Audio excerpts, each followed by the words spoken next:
Oke, kalau pengen ini nanti di copy-copy aja, berarti kita bisa tekan ini Fn F4. Jadi nanti akan terkunci di sini, di range yang sedang kita blok ini bisa terkunci. Oke, ini kita copy aja biar bisa cepat ya. Kita copy CTRL-C, CTRL-V biar cepat ya. Karena nanti kalau kalian UTS, ujian, kalian dituntut untuk cepat ngerjainnya harus cepat gitu kan. Nggak bisa, nggak boleh lama-lama.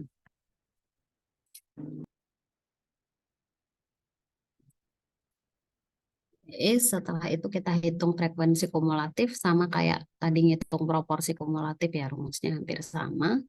Kalau enggak kita bisa copy juga nih biar cepat. Kita copy, oke. Mas Revialdo, ada yang mau disampaikan? Nah, ini kita cepat kan tadi udah sesuai. Nah, ini juga sama.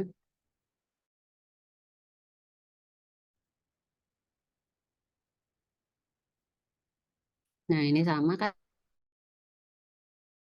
menjumlahkan dari nilai frekuensi relatif di kelompok responden yang sedang kita hitung, kemudian ditambah dengan kelompok responden sebelumnya. Nah, ini kelompok responden sebelumnya kan 0. Jadi kita di sini masukkan rumusnya 0 plus negatif 0 plus nilai kelompok responden yang ini. Pun demikian dengan yang ini. Yang ini juga. Nah, kelompok responden nilai dari frekuensi relatif kumulatif di kelompok responden sebelumnya ditambah dengan frekuensi relatif di kelompok responden yang sedang kita hitung. Gitu ya. Nah, sehingga nanti ketemunya ini 100% kalau kita jumlahkan secara keseluruhan di sini. Oke, setelah itu kita hitungin ini. Nah, XI min XI min 1. Gimana, bisa ada yang mau disampaikan?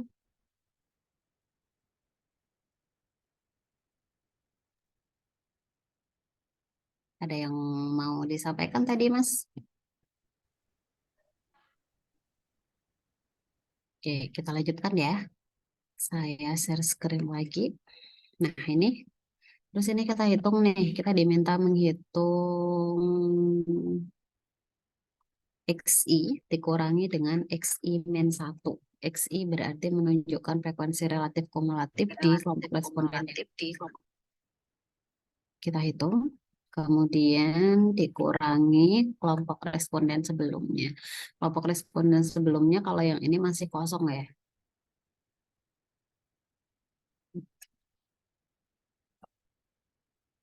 Ada yang suaranya masuk ke sini. Sorry, kelompok responden XI min X.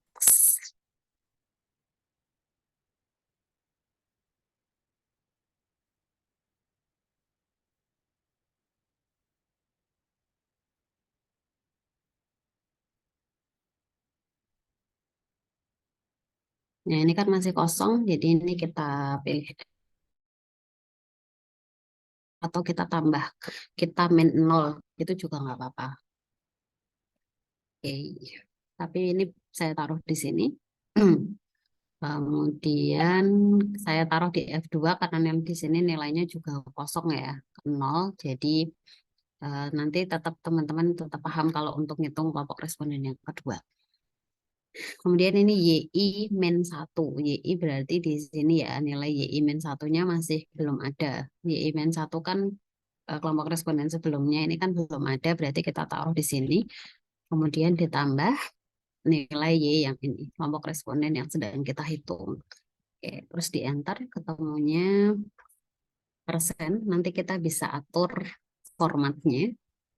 Terus kalau yang ini dengan cara yang hampir sama ya, XI min X1. XI-nya yang ini, kelompok responden yang sedang kita hitung dikurangi XI min 1. XI min 1 berarti yang ini. Terus kita kali dengan YI min 1 berarti di nilai Y di kelompok responden yang sebelumnya ditambah, sorry kurang buka kurung. YI min 1 di kelompok responden sebelumnya ditambah dengan nilai Y atau nilai proporsi kumulatif di kelompok responden yang sedang kita hitung. Terus tutup kurung, enter. Nah, kalau udah di sini kita bisa copy rumusnya. Nah, ini udah ketemu sama kan? Ini dikurangi ini ditambah nilai YI min 1 di plus ditambah nilai YI. Nah, itu dengan cara di copy nanti akan lebih memudahkan kita. Jadi lebih cepat gitu ngerjainnya. Kan yang kalau di UAS itu, kalau di ujian itu kan yang tidak boleh itu kalau kalian membuka file ya. Kalau kalian pakai strategi mau di copy atau gimana itu kan masih boleh. Jadi pakai cara yang secepat mungkin gitu. Oke, ini formatnya saya ganti jadi plus. Oke, saya ganti jadi number ya, enggak percentage.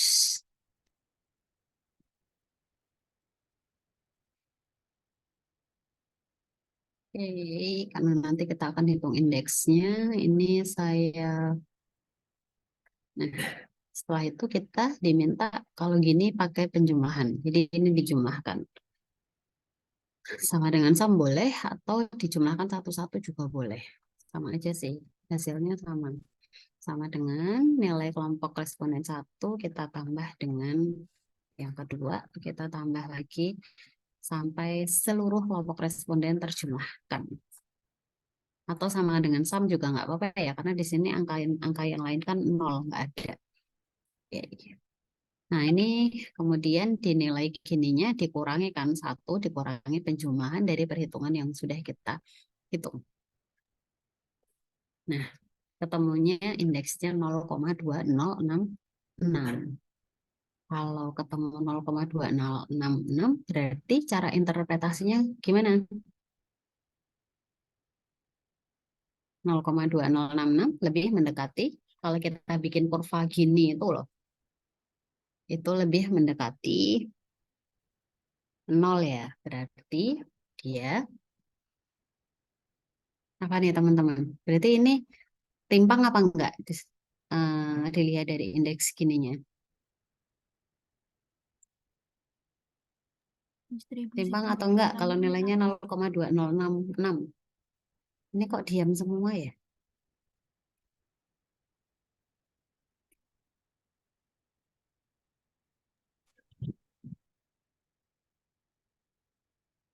Oke, silakan diinterpretasikan teman-teman. 0,2066 ini tentunya lebih mendekati 0, berarti dia kriterianya di indeks gini gimana sih? Mas, Mbak. Oke, udah lumayan ini yang datang. Di kelasku saya minta datang dan saya absen, jadi datang. Jadi banyak yang udah datang.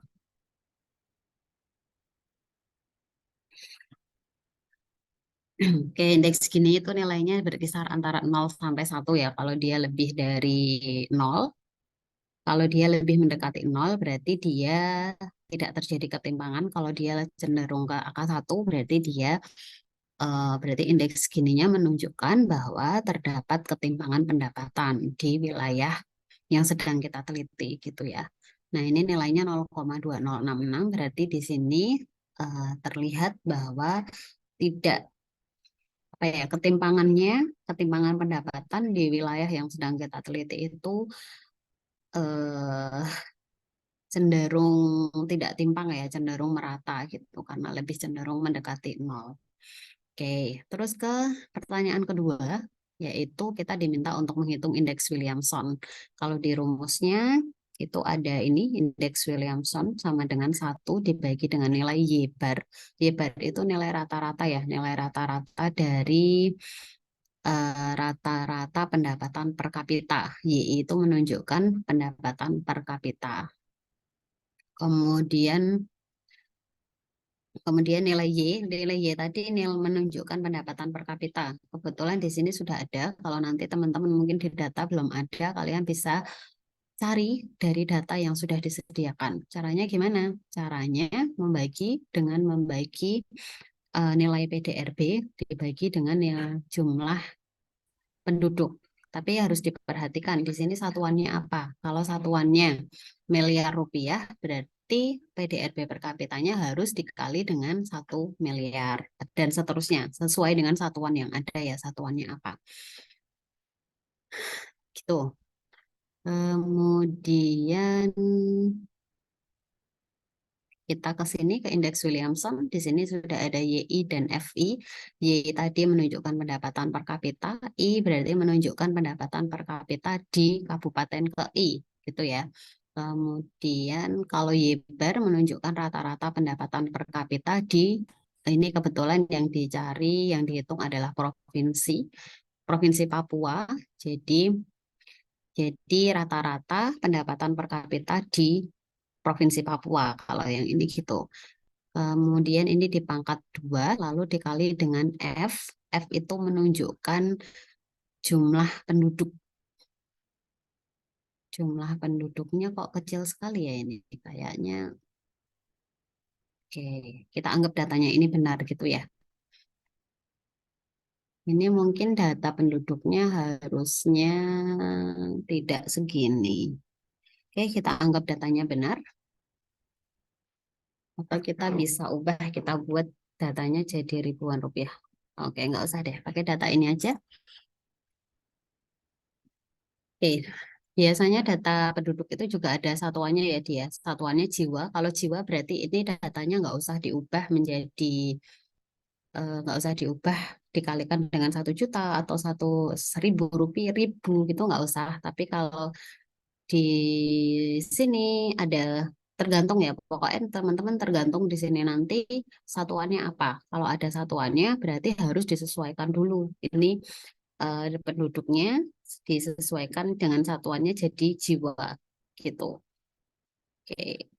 Kemudian N ya. N di sini menunjukkan total total jumlah penduduk yang ada di provinsi yang sedang kita teliti. Oke, jadi di sini udah ada tahap-tahapnya teman-teman. Masukin rumusnya sama dengan nilai YI dikurangi dengan nilai rata-rata pendapatan per kapita di provinsi ini, di Provinsi Papua. Ini harus kita absolutkan di tiga-tiga, biar nanti ketika kita tarik ke bawah gini, nah tetap membaginya tetap ke sini gitu ya. Saya kira udah paham teman-teman. Lalu nilai YI min Y bar dipangkatkan, berarti sama dengan nilai ini. Nilai Y min Y bar kan ini udah kita hitung, terus kita pangkat 2. Cuman seperti ini, terus kita enter. Oke, kita bisa dihitung dulu yang baris atas semuanya bisa. Oke, terus FI per N. FI-nya jumlah penduduk dibagi dengan jumlah penduduk di kabupaten dibagi dengan jumlah penduduk di provinsi. Oke, ini kita absolutkan juga. Terus di enter. Nah, ini tinggal dikalikan nilai YI min Y per pangkat 2 dikali dengan FI per N. Sama dengan nilai ini dikali FI per N. Sini ya, ini udah ketemu. Kita bisa tarik ke bawah, di blok dulu, di blok semuanya, terus ditarik ke bawah. Nah, setelah itu ini di sini kita diminta dijumlahkan ya, dijumlahkan dari perhitungan ini, dijumlahkan. Berarti di sini kita jumlahkan sama dengan SAM. Kalian ikut praktek nggak ini? Oke, ini udah dijumlahkan. Setelah itu diakar. Nah, ini diakar. Akar itu pakai rumus SQRT ya. SQRT dari ini. Terus enter. Nah, ketemu akarnya segini. Setelah itu dibagi 1 dikali 1 per rata-rata baru dikalikan dengan nilai akar ini. Jadi indeks Williamson-nya sama dengan 1 per nilai rata-rata Y bar-nya, kemudian dikali dengan nilai akar. Nah, ketemu di sini nilai indeks Williamson-nya 1. Berarti di sini terjadi ketimpangan ya. Ya, kalau indeks Williamson-nya 1 berarti nilainya gimana cara interpretasinya? Gimana? Karena 1 berarti dia timpang sempurna ya dilihat dari nilai indeks Williamson-nya yang 1. Oke, sampai di sini kita lanjutkan ya.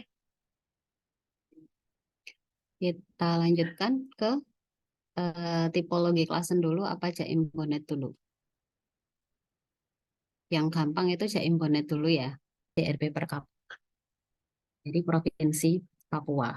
Kemudian dikurangi 1, setelah itu kita absolutkan. Nah, itu ya. Terus rumusnya gimana? Bisa kita buat dua sheet, apa namanya? Dua kolom. Misalnya gini, kayak gitu.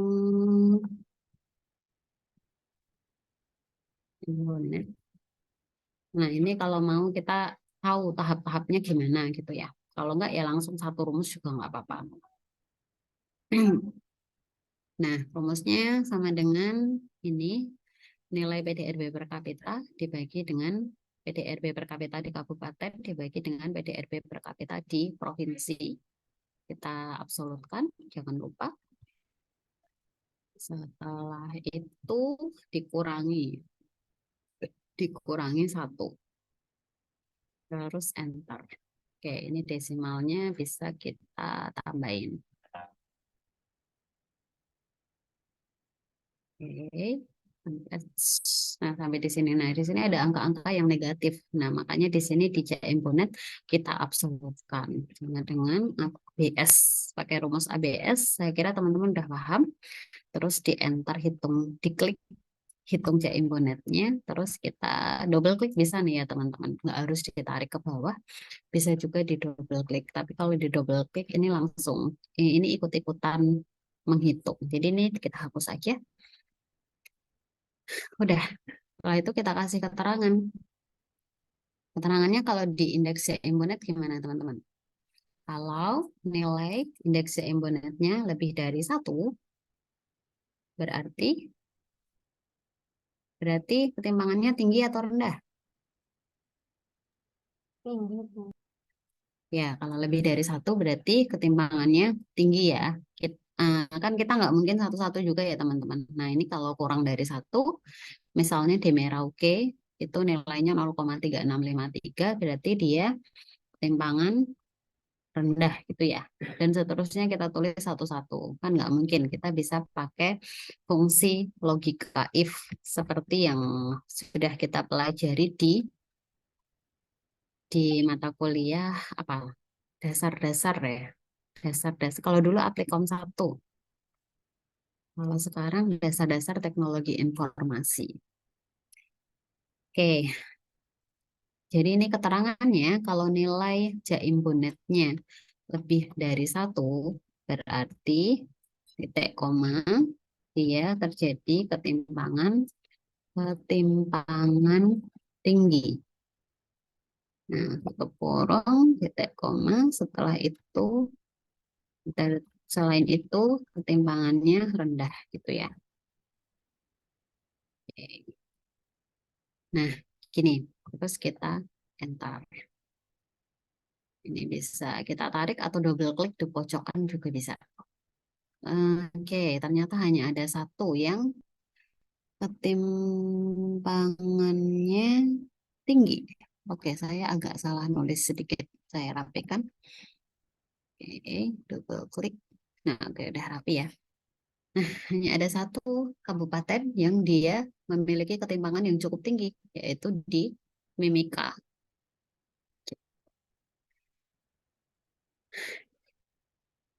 Selain itu, menurut indeks Jaimbonet di kabupaten di provinsi Papua, hampir semuanya ketimpangannya rendah. Oke, setelah itu ke tipologi klasen yang agak susah ini. Yang agak susah itu di tipologi klasen. Tapi sebelum ke tipologi klasen, mungkin teman-teman ada yang mau bertanya dulu.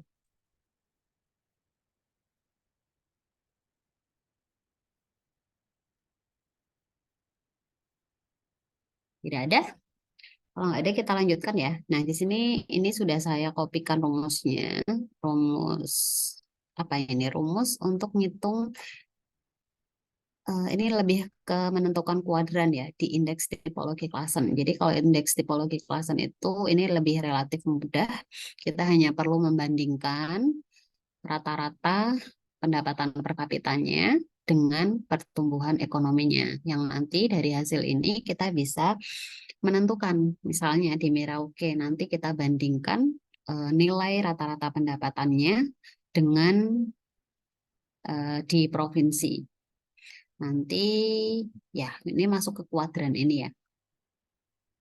Nanti kita masukkan kategorinya kalau dia nilai pertumbuhan ekonomi di kabupaten lebih besar dari pertumbuhan ekonomi di provinsi, kemudian nilai pendapatan per kapitanya juga di kabupaten lebih tinggi daripada di provinsi, berarti dia masuk ke kuadran 1 atau wilayah maju dan tumbuh cepat. Kemudian kalau yang ini adalah, kalau yang di sini ini kuadran 2 atau dimaksud disebut dengan wilayah yang sedang tumbuh.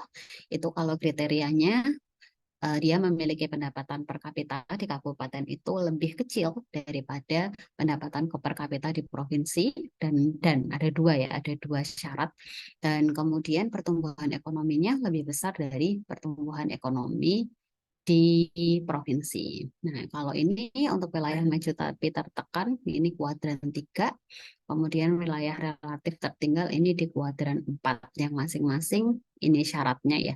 Kayak kayak analisis SWOT itu ya, teman-teman. Nah, ini syaratnya. Pendapatan per kapita di kabupaten harus lebih besar dari pendapatan per kapita di provinsi, dan nilai pertumbuhannya juga harus kurang dari pertumbuhan di provinsi, maka dia termasuk wilayah maju tetapi tertekan. Oke, kita coba cari aja. Di sini sudah ada nilai PDRB per kapitanya, sudah ada template-nya. Kalau nanti teman-teman belum disediakan template, berarti teman-teman bisa menghitung dari data. Sekali lagi yang harus diperhatikan adalah ini satuannya. Ya, saya ingatkan kembali.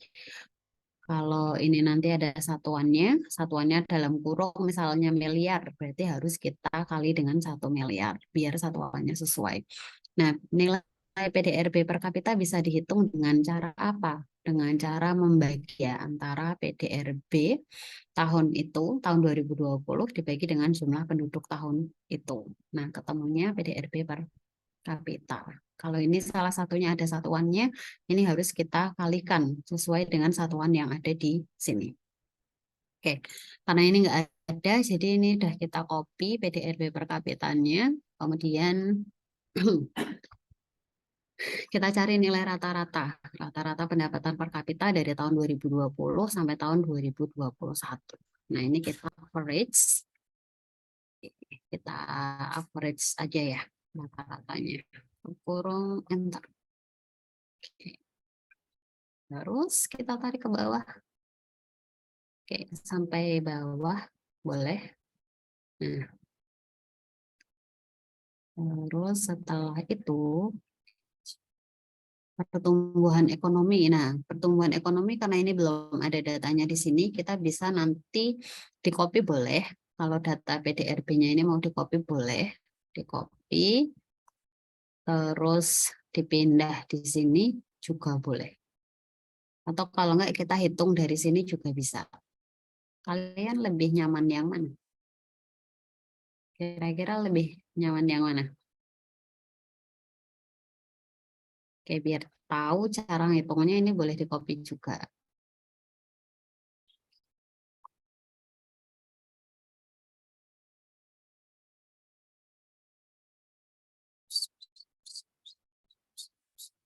Oke. Nah, terus kita cari pertumbuhan ekonomi. Caranya ngitung gimana? Pertumbuhan ekonomi PDRB tahun 2020 dikurangi PDRB tahun 2021 lalu dibagi dengan tahun ini dikurangi tahun sebelumnya, kemudian dibagi dengan tahun sebelumnya. Itu ya. Nah, ini tahun 2020 dikurangi tahun 2019 dibagi dengan tahun 2019. Oke, ini enter. Oke, ini ketemunya ya 0, sekian. Negatif 0,86. Ini bisa di double klik biar langsung ke terbawah. Oke, ini enggak ada. Ini bisa kita tarik ke sini. Nah, yang kita bandingkan itu ini dan ini ya yang kita bandingkan. Nah, ini itu untuk wilayah di Provinsi Papua yang saya kasih tanda kuning. Ini wilayah di Papua. Nah, yang saya kasih tanda kuning berarti ini di provinsi. Kemudian yang di atasnya ini saya kasih tanda apa ya? Tanda warna yang lain.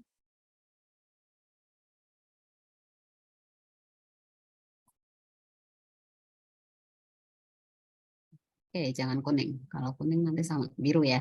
Nah, jadi kita membandingkan yang warna biru ini dengan yang warna kuning. Oke, terus kita taruh di sini kuadrannya berapa. Nah,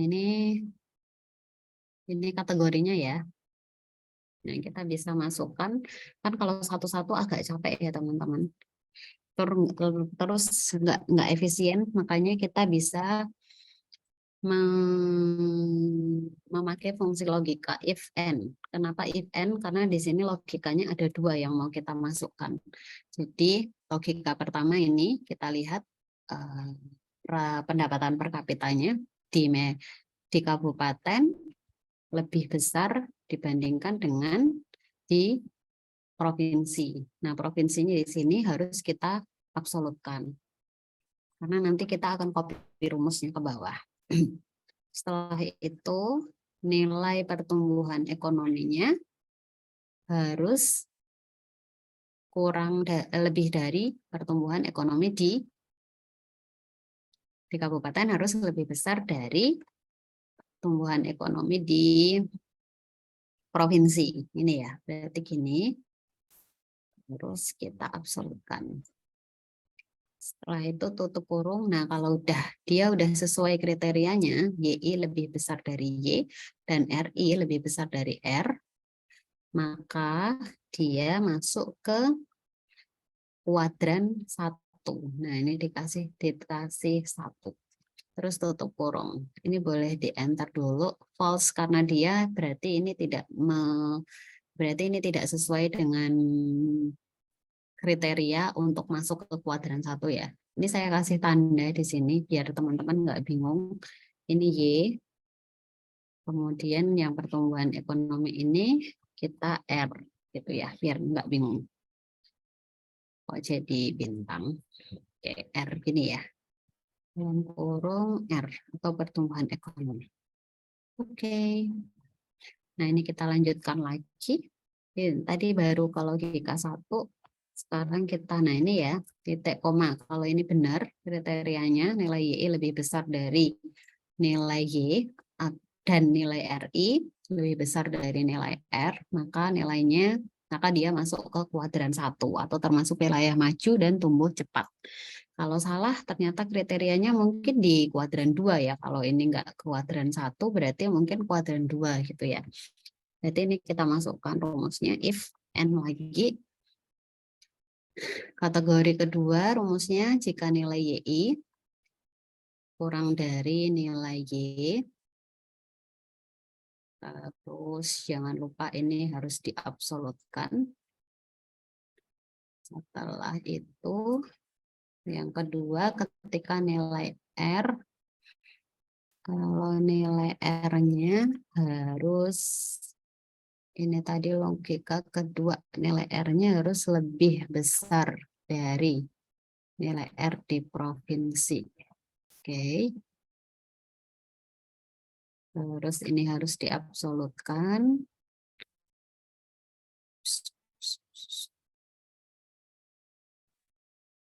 Nah, kalau dia kriterianya YI lebih kurang dari Y dan YI-nya kurang dari Y dan R-nya lebih besar dari R, maka dia masuk kuadran 2. Kalau ternyata nggak di kuadran 1, juga nggak di kuadran 2, berarti kita masukkan ke rumus yang ketiga.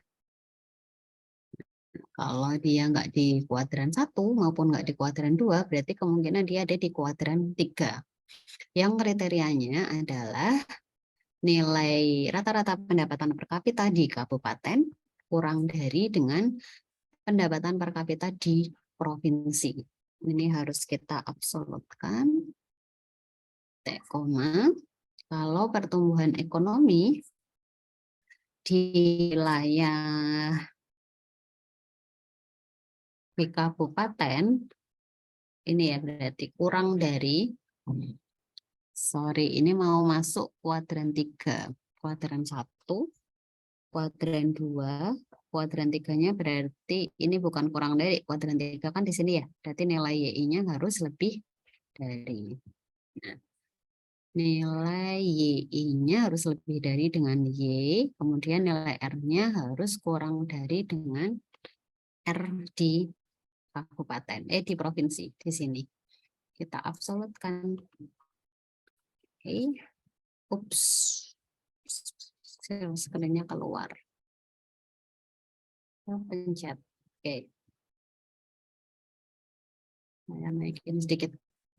Nah, setelah itu ini kita tutup kurung. Oke. Kalau benar, berarti dia masuk kuadran 3. Kalau salah, kalau dia tidak di kuadran 1, tidak di kuadran 2, maupun tidak di kuadran 3, berarti dia sudah jelas dan pasti di kuadran 4. Gitu ya. Jadi ini yang terakhir titik koma 4. Terus ini udah kita tutup kurung sesuai berapa kali tadi kita buka kurung. Lalu ini kita enter. Nah, cek dulu kira-kira benar nggak di Merauke. Kabupaten pertama di Merauke. Merauke kira-kira benar nggak dia termasuk wilayah yang berada di kuadran 3 atau wilayah maju tetapi terketekan. Benar nggak? Coba kita cek. Ini nilainya rata-rata pendapatan per kapitanya 44.957. Nah, ini lebih kecil ya. Y-nya lebih kecil ya di sini 1 2. Y-nya lebih kecil, lebih besar, sorry, lebih besar. Berarti kemungkinan benar dia ada di antara 1 dan 3. Tapi kita lihat dulu R-nya. R-nya ini negatif 0,086. Itu lebih negatif, lebih kecil.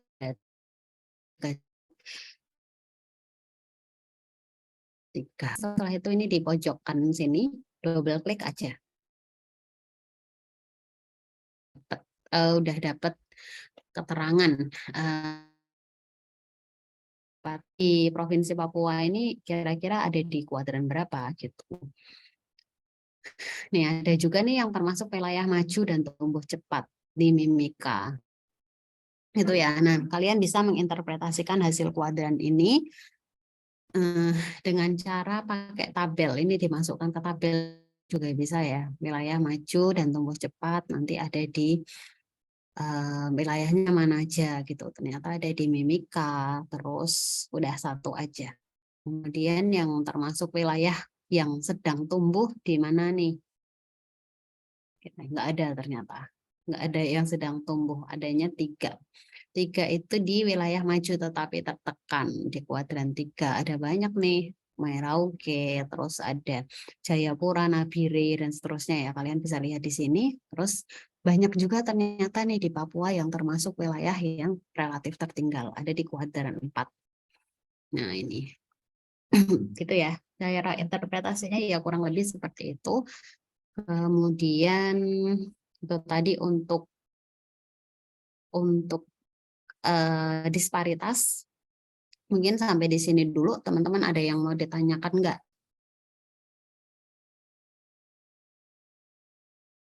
Jadi kalau ada yang tanya gimana ini, Mbak Mbak Tiara, Mbak siapa ya tadi? Mbak Fitriana, PJ-nya yang menghubungi saya tadi Mbak Fitriana ya. Kalau nggak ada yang tanya, kita lanjutkan aja ya.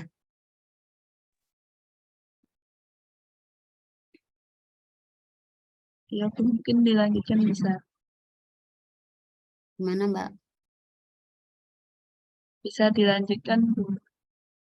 Oke, bisa dilanjutkan ya. Oh ya, sebelum dilanjutkan, teman-teman di situ ada di chat, ada presensi ya. Silahkan kalian bisa presensi dulu. Oke, kita lanjutkan untuk IO. Untuk hitung IO.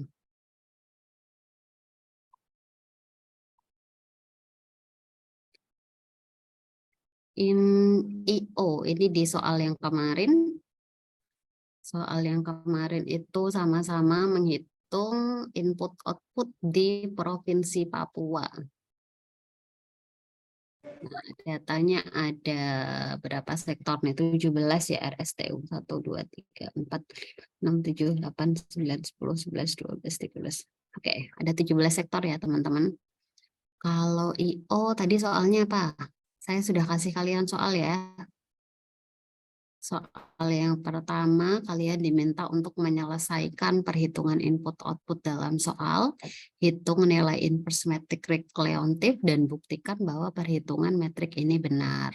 Kemudian lakukan perhitungan indeks keterkaitan ke belakang dan ke depan, kemudian analisis dan tentukan sektor-sektor kuncinya. Kemudian soal yang nomor 3 itu kami tim teachingnya sepakat untuk tidak pelajaran IO sampai ke keterkaitan ke belakang dan ke depan dan ke belakang aja. Jadi nomor 3 nanti tidak kita hitung. Oke. Setelah itu lanjutkan. Kita lanjutkan. Untuk menghitung apa tadi? Yang pertama itu untuk menghitung soal yang pertama dari analisis input output itu kita diminta menyelesaikan ya untuk menghitung nilai metrik inverse leontifnya lalu dicari apakah perhitungan metrik ini benar apa salah. Gitu. Tahap-tahapnya ada berapa? Teman-teman ingat nggak? Di template yang sudah saya buat di situ ada ya untuk menghitung inverse. Yang pertama kalian cari dulu koefisien teknologinya. Agak kecil sekali ini. Nah, koefisien teknologi ini dicari dengan cara membagi. Membagi apa teman-teman? Membagi nilai di sektor A atau sektor di semua data ini ya, di semua sektor dari A sampai sektor RSTU, baik di sisi baris maupun di sisi kolom. Itu kita bagi dengan nilai total inputnya. Nah, kemudian yang kedua kita harus tahu dulu, kita buat metrik identitasnya dulu, karena nanti kalau kita mau ngitung metrik inverse leontif, metrik inverse leontif itu kita harus dapat dulu nilai leontifnya, metrik leontifnya. Ya, nah metrik leontif itu bisa dihitung dengan mengurangi antara metrik identitas. Metrik identitas itu metrik yang mengandung unsur angka 0 di semua nilainya, kecuali di diagonalnya adalah angka 1 gitu ya. Oke, itu template-templatenya sudah saya buat. Teman-teman bisa mengikuti untuk menghitung matriks inverse leontif dan pembuktiannya. Oke, masukkan rumusnya sama dengan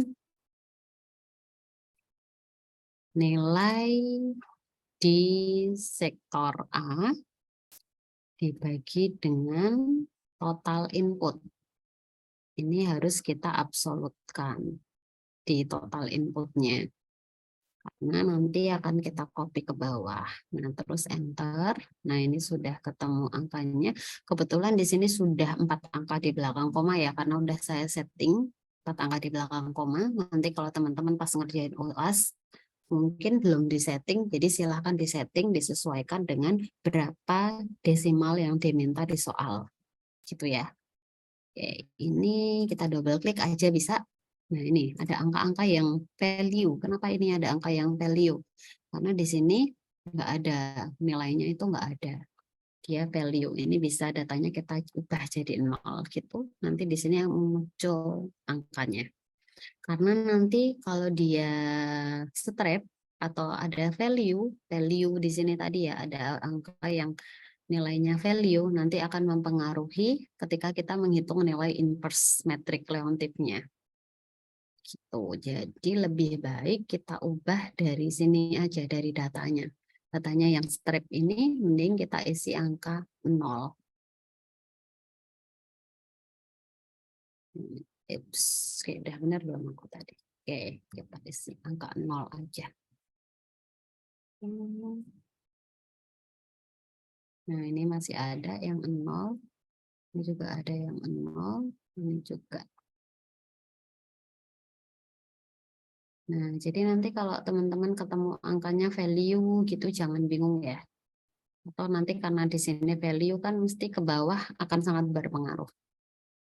Oke, ini udah benar. Terus ini bisa kita tarik ke kanan. Sampai ke sana. Oke, ini zoom-nya nutupin. Nah, sampai di sini ini udah ketemu nilai koefisien teknologinya. Oke, cara bacanya gimana? Cara bacanya nggak usah ya, karena nanti kan di ujian kalian nggak diminta untuk membaca ini, tapi hanya diminta untuk menginterpretasikan. Saya baca, oke. Terus, ini kalau cara bacanya gimana nih teman-teman? Saya penasaran, kalian udah bisa belum? Udah bisa belum Mas, Mbak? Ada 33 mahasiswa. Bisa nggak? Gimana cara bacanya?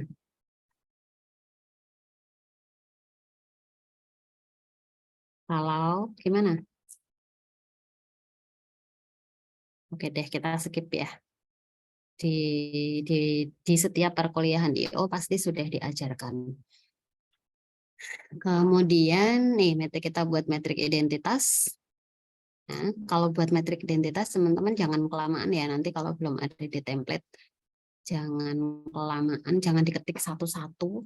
Karena kemarin di kelas saya ada nih yang diketik satu-satu. Nah, caranya gini aja, biar cepet. Nanti bisa cepet banget, 30 detik udah selesai bikin ini. Caranya tinggal di blok gini. Nah, oke, tapi agak berubah karena punya saya udah diedit ya. Oke, 0 ini kita blok, terus kita blok ke sana. Itu jadi angka 0 semua isinya. Terus di setiap pojoknya dikasih angka 1. Caranya ya gini, 1, klik tanda panah 1, dan seterusnya kayak gitu. Itu lebih cepat ya teman-teman. Pokoknya kalau di UAS boleh dengan cara yang cepat. Oke, terus di sini tahap selanjutnya adalah menghitung metrik Leontief. Metrik Leontief bisa dihitung dengan mengurangi metrik identitas, metrik ini, dengan matriks koefisien teknologi. Nah, ini masih bisa dengan cara biasa, dikurangin biasa. Sama dengan metrik identitasnya yang di atas ini, di sini, kemudian dikurangi dengan matriks A atau koefisien teknologi.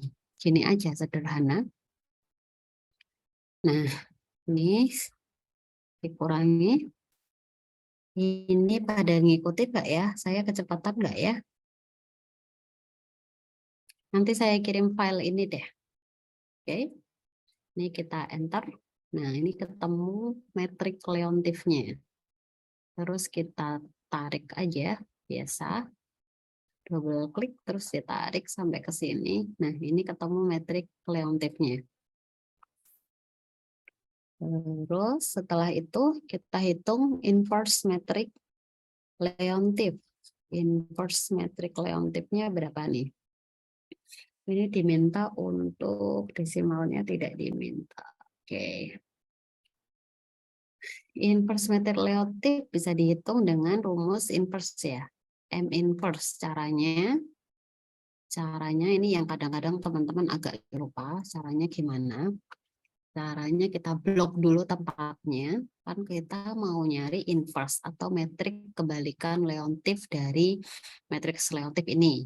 Nah, berarti tempatnya harus kita sesuaikan dulu. Ini metrik berapa? Ordo 17 baris dikali dengan ordo 17 kolom. Berarti tempatnya juga harus sama. 17 baris dan 17 kolom. Kita blok, lalu kita masukkan rumusnya, boleh langsung rumus sama dengan M inverse. Nah, seperti ini. Nah, lalu array yang mau kita inversekan itu yang mana? Nah, ini array-nya. Metrik Leontief ya, yang mau kita inversekan. Ini kita blok. Setelah itu tutup kurung, tapi jangan langsung di-enter. Nah, tapi kalian harus tekan Shift CTRL Enter gitu. Shift CTRL Enter ya. Kadang mungkin nanti ada yang lupa atau kemarin pas IO ada yang nggak berangkat. Oke. Ini kalau di Excel atau kalau di KAK kita bisa langsung hitung metrik inverse Leontief-nya pakai dari identitas dikurangi dengan dari metrik Leontief ini bisa langsung kita cari inverse metrik Leontief-nya ya. Tapi kalau perhitungan manual di ekonomi regional mungkin teman-teman belajarnya harus dihitung nilai determinannya dulu, terus dihitung kofaktornya dulu gitu ya. Terus dihitung adjoint-nya, baru setelah itu ketemu nilai metrik inverse-nya. Gitu kalau secara manual. Jadi Excel ini cukup memudahkan kita.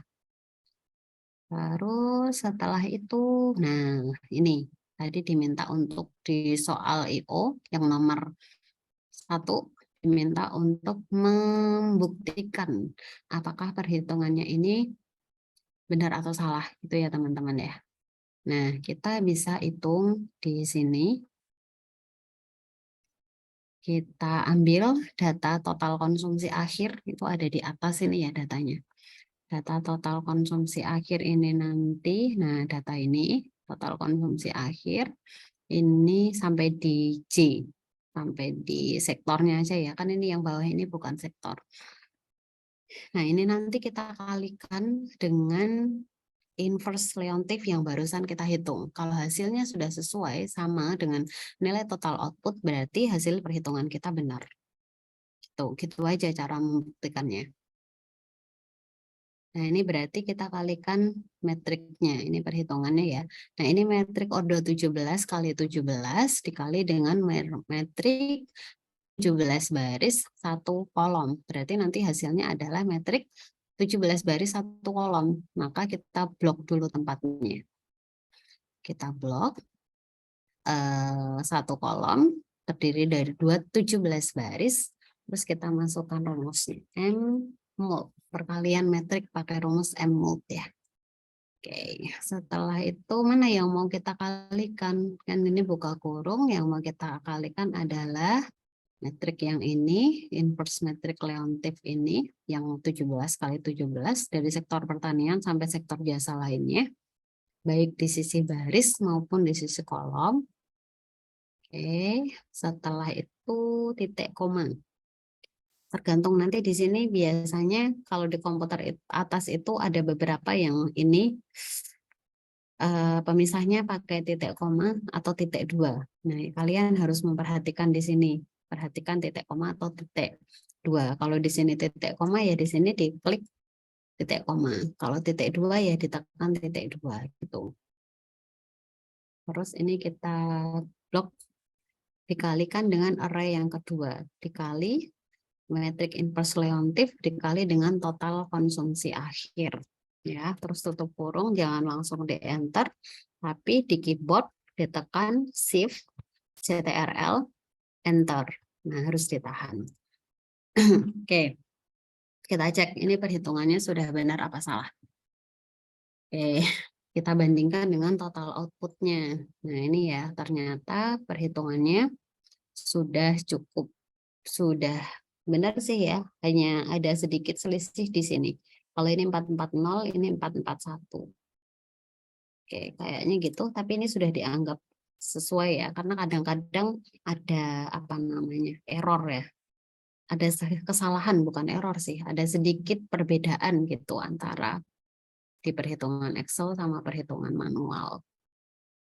gitu. Tapi ini secara overall ini udah bisa dikatakan sama lah. Oke, artinya perhitungan metrik inverse Leontief kita sudah benar. Nah, kalau udah benar, terus kita masuk ke soal selanjutnya, yaitu menghitung keterkaitan ke depan dan keterkaitan ke belakang.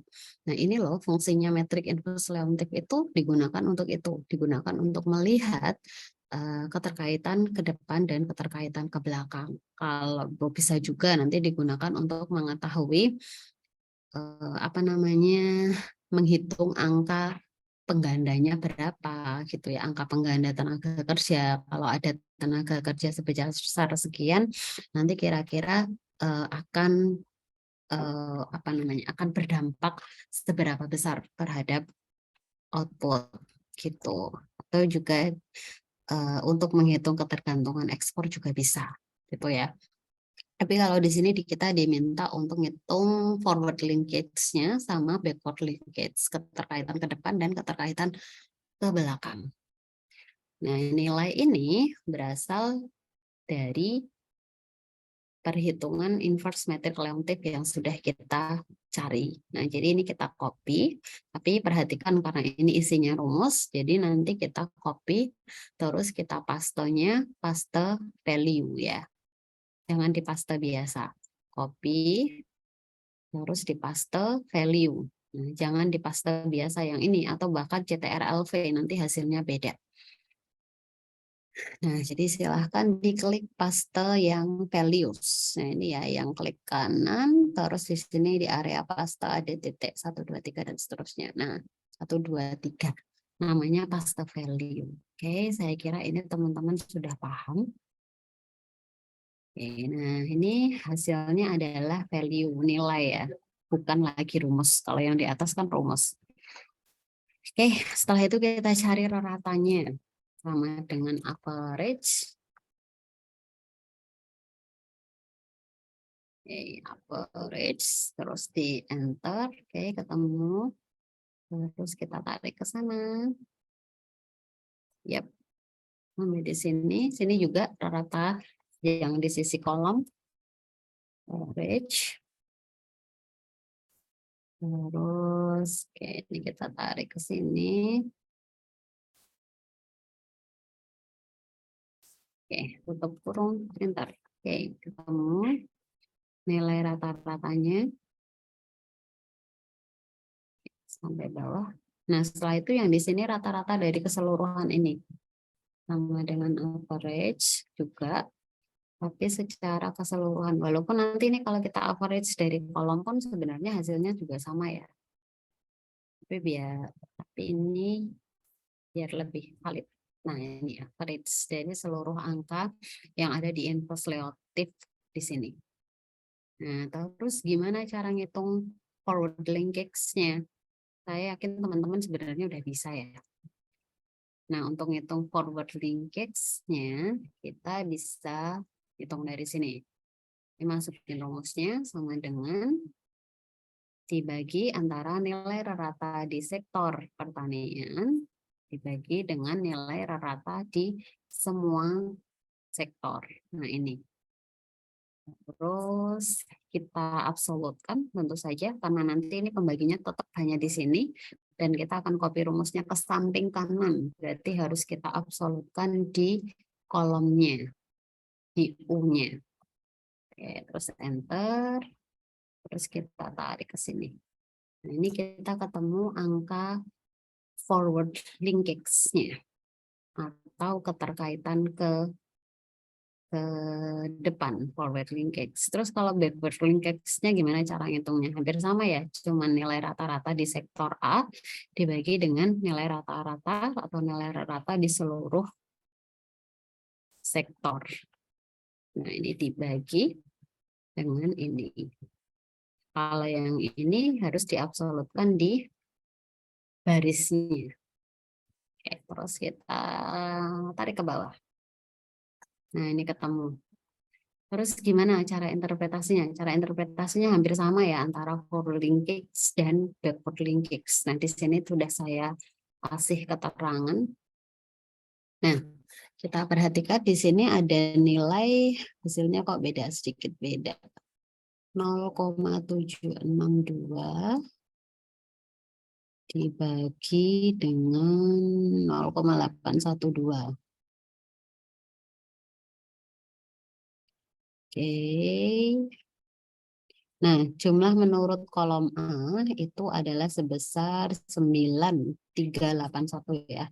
9381. Yang berarti bahwa akibat adanya peningkatan permintaan akhir di sektor A atau sektor pertanian sebesar 1 unit satuan uang, maka akan tercipta tambahan output di seluruh perekonomian sebesar 0,938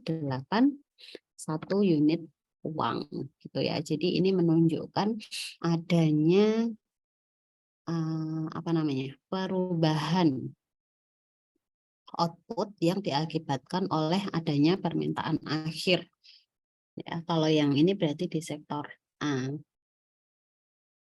Itu ya, teman-teman. Terus setelah itu kita bisa copy. Nanti kita bisa interpretasikan seperti ini. Ini kita buat kolom seperti ini. Terus kita copy hasilnya di copy CT. Nah, klik kanan copy. Tapi kalau yang forward linkage nggak bisa langsung di paste value. Klik kanan dulu. Terus pilih paste spesial. Di tanda panahnya, diklik paste spesial. Setelah itu di sini dipilihnya paste value dan di paste transpose. Jadi harus dua ini ya. Nilainya ya, kalau all berarti nanti rumusnya. Kalau rumusnya yang di paste mesti hasilnya juga beda. Jadi di paste value sama di transpose. Karena ini mau kita paste di sini dalam bentuk dari horizontal ke vertikal. Berarti kita transpose, klik OK. Nah, ini ketemu. Ini dari sini nilai forward linkernya bisa kita interpretasikan. Interpretasikannya sudah saya tuliskan di sini ya. Kita bisa lihat mungkin tapi ini agak sedikit berbeda. Kita lihat dari hasil analisis forward linkage-nya yang paling tinggi itu di mana? Di 1,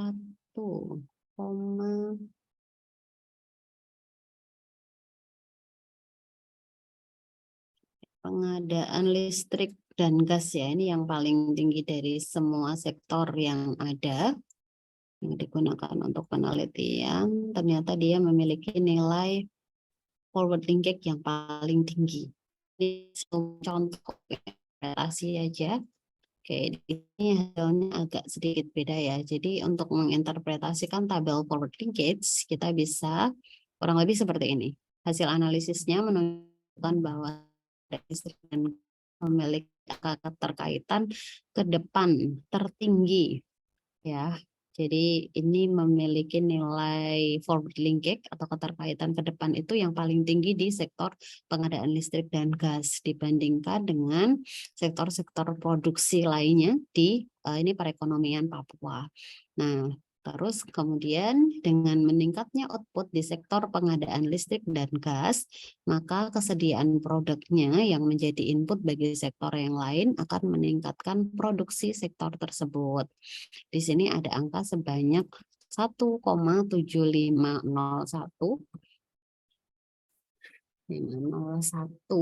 yang berarti bahwa peningkatan 1 unit uang pada sektor pengadaan gas dan listrik ini akan meningkatkan permintaan di seluruh sektor sebesar 1,7501 unit uang gitu. Jadi kalau ada peningkatan permintaan di sektor pengadaan listrik dan gas, maka di situ akan memicu tumbuhnya permintaan di sektor yang lain juga gitu sebanyak 1,7501 unit uang. Terus kalau yang backward linkage gimana? Ini kita copy dulu hasilnya. Kita copy.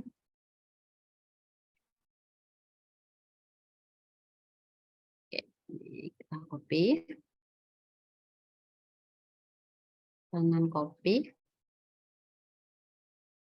Develop linkage. Ini biar memudahkan kita untuk interpretasi aja ya. Kita paste value. Nah, ini juga bisa kita identifikasikan yang dia memiliki keterkaitan ke belakang tertinggi. Itu kira-kira di sektor apa? Bisa kita cermati di sini. Ini ada di sektor 13916 ini nih, di sektor transportasi dan pergudangan. Nah, ternyata dia sektor transportasi dan pergudangan ini memiliki angka keterkaitan tertinggi ke belakang ya. Jadi langsung yang dibandingkan dengan sektor yang lain, kita lihat ini sektor transportasi dan pergudangan memiliki nilai yang paling tinggi. Jadi dia menunjukkan bahwa sektor ini memiliki keterkaitan langsung tertinggi, keterkaitan ke belakang langsung tertinggi ya dibandingkan dengan sektor-sektor yang lainnya.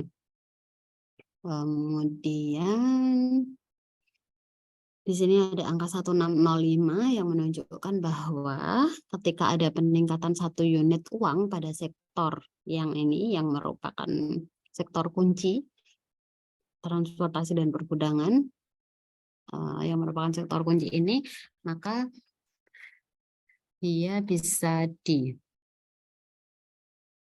kurang lebih seperti ini ya nih teman-teman. Jadi angka 1,6065 ini menunjukkan bahwa peningkatan 1 unit uang pada sektor transportasi dan pergudangan akan meningkatkan permintaan di seluruh sektor sebesar 1606 unit uang gitu. Jadi kalau sektor transportasi dan pergudangan ini ada terjadi peningkatan, maka dia akan menimbulkan multiplier effect gitu ya terhadap sektor yang lain. Nilainya berapa? Sebesar 1,6065 unit uang kayak gitu. Ini ada yang agak sedikit nggak kelihatan. Oke, ini nanti akan saya kirim ke panitia atau di sini aja ke panitia ya. Silahkan nanti kalian bisa minta ke panitia. Jadi tadi kalau pertanyaannya itu diminta apa nih? Lakukan hitung indeks dan tentukan sektor-sektor kuncinya. Nah, itu berarti kita bisa setelah kita hitung, kita bisa menentukan sektor-sektor kuncinya nih. Selain kalau di bagian forward linkage keterkaitan ke depan, sektor kuncinya yang mana aja nih? Yang tentunya yang memiliki nilai forward linkage yang tinggi. Ada sektor industri pengolahan, kalau di forward linkage ya ada sektor pengadaan listrik dan gas, terus ada konstruksi, sampai penyediaan akomodasi. Kemudian ada dan 3 yang lain ada di sektor jasa perusahaan, administrasi pemerintahan, kemudian kesehatan dan kegiatan sosial.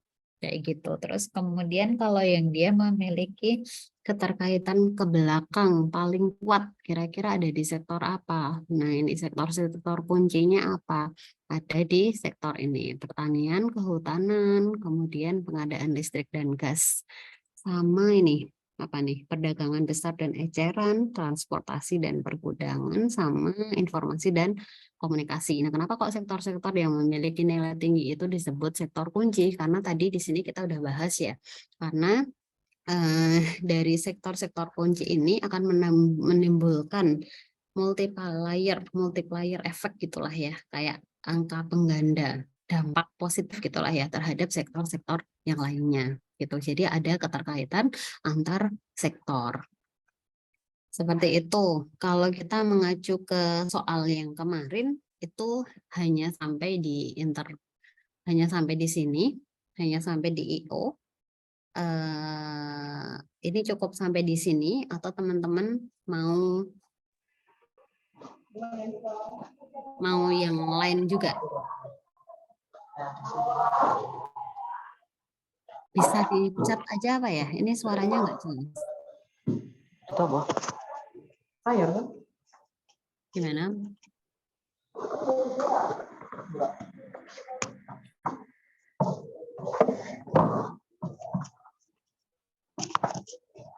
Mas, suaranya nggak jelas ini Mas atau Mbak ya? Mungkin bisa diketik di chat aja.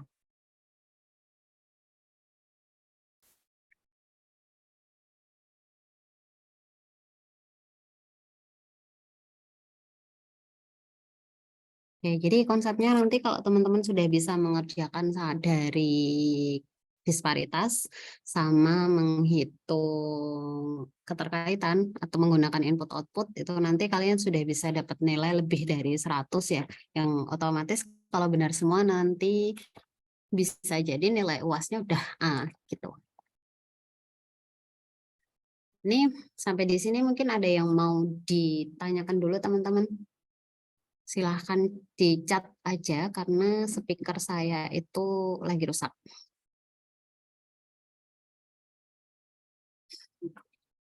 Ayo saya tunggu ya. Foto. Foto.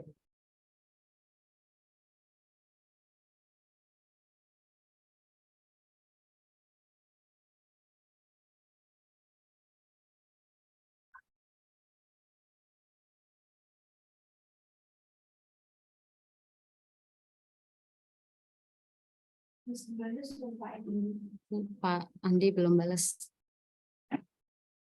Ya,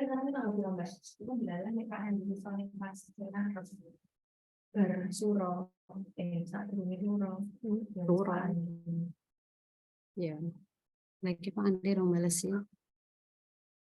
Tapi namanya di pembicaraan itu sekolah LRI atau LPNPP, mereka gak mudah ngerti ini mau substansi ini tak tahu. Ya makanya. Kan kalau Pak Andi kan beliau wis langsung PKUI juga gitu. Sebenarnya kalau gue kebah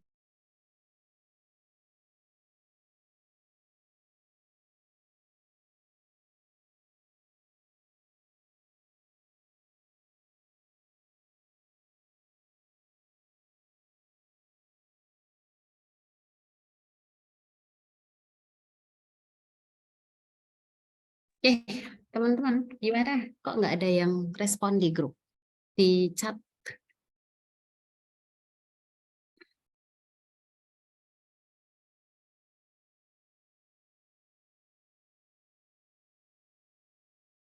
Ini mau kita lanjutkan untuk hitung efisiensi juga apa enggak nih Mbak, Mas? Boleh chat deh, silakan. Kalau kita mau lanjutkan, oke. Kalau enggak apa-apa.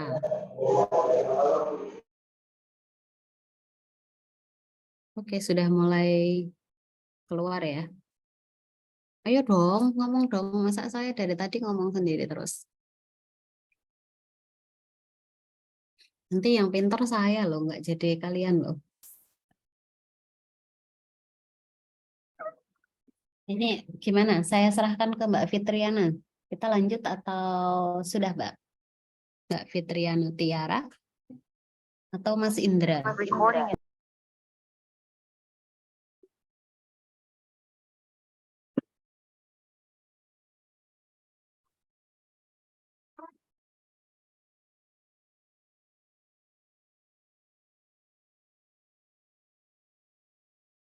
Wah, PC-nya nggak nyambung nih Mbak. Hmm.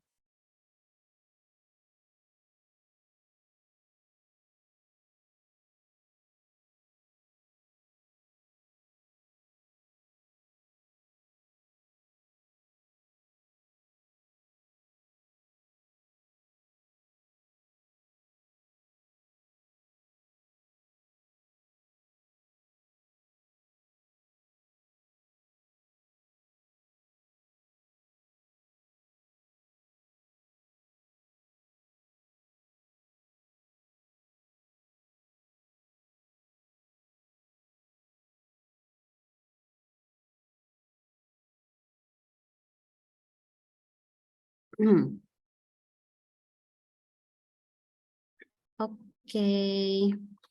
Oke, ada pertanyaan. Bu, untuk UAS besok, apa ada template tabelnya nggih, Bu? Oke, jujur saja saya tidak tahu ada template-nya atau tidak, karena soalnya yang membuat Pak Arief, gitu teman-teman. Jadi saya tidak tahu apakah besok ada template-nya atau enggak. Yang penting saya kira kalian harus memahami rumusnya. Kan boleh tuh, kalian nggak boleh buka Excel sih emang, tapi kalian masih boleh membuka catatan kan.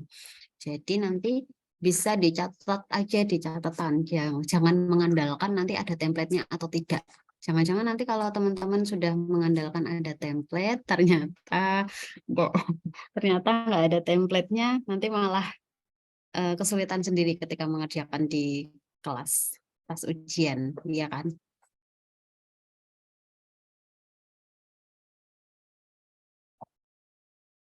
Jadi gitu, mending ditulis di catatan aja. Itu mungkin jawaban dari saya. Oke, dari Mbak Tiara ini kalau tidak ada yang bertanya boleh dicukupkan tuh. Baik, kalau gitu cukup ya teman-teman. Ada lagi yang mau bertanya?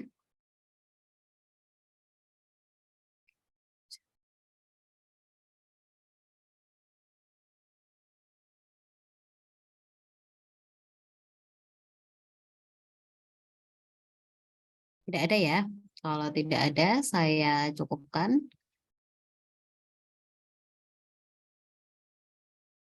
Oke, saya akhiri sesi audiensi. Ini apa sih? Asistensi, sesi asistensi pada hari ini. Kurang dan lebihnya saya mohon maaf. Oke. Non welcome wa mayasturun. Wassalamualaikum warahmatullahi wabarakatuh.